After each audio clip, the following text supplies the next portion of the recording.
avec une borne de 700 kW. Ce camion électrique a été rechargé aussi vite qu'une voiture.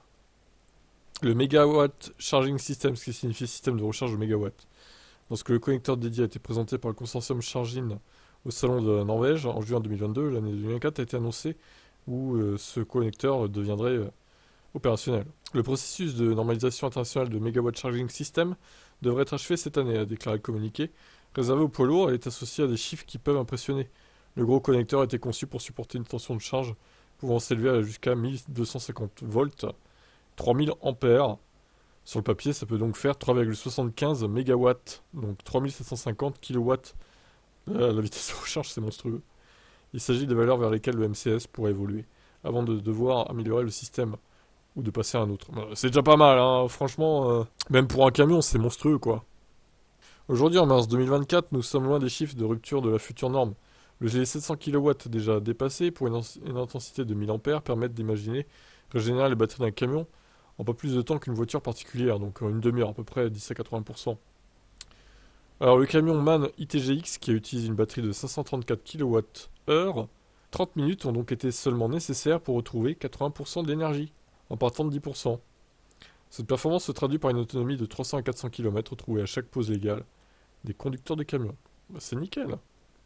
Cette démonstration publique a été réalisée en Allemagne sur un camion déjà commercialisé produit par MAN Truck et Bus et bénéficié de l'ingénierie d'ABB e-Mobility. L'objectif est de 30 000 points de recharge MCS en Europe d'ici 2030, dont environ 4 000 en Allemagne.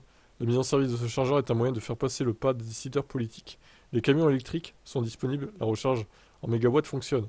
Nous avons maintenant besoin des signaux clairs pour instaurer la confiance avec nos clients.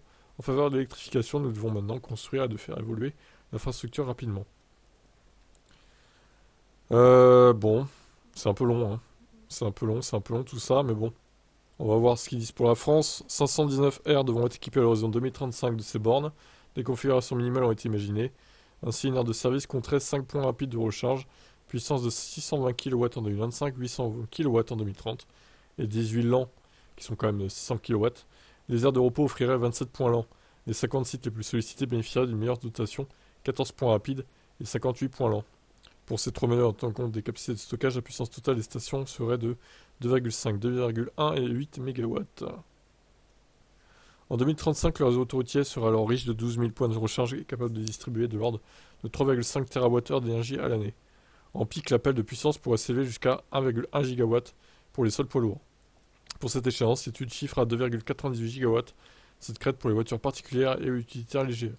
Avec toutefois une surprise, des courbes qui ne s'ajoutent pas mais se complètent. Parce que les besoins en recharge des poids lourds sont concentrés dans la semaine, mais davantage le week-end pour les véhicules légers.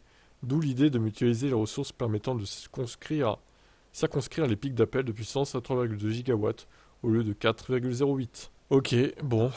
Bon, après ça c'est sur le papier, on verra comment ça se passe d'ici là.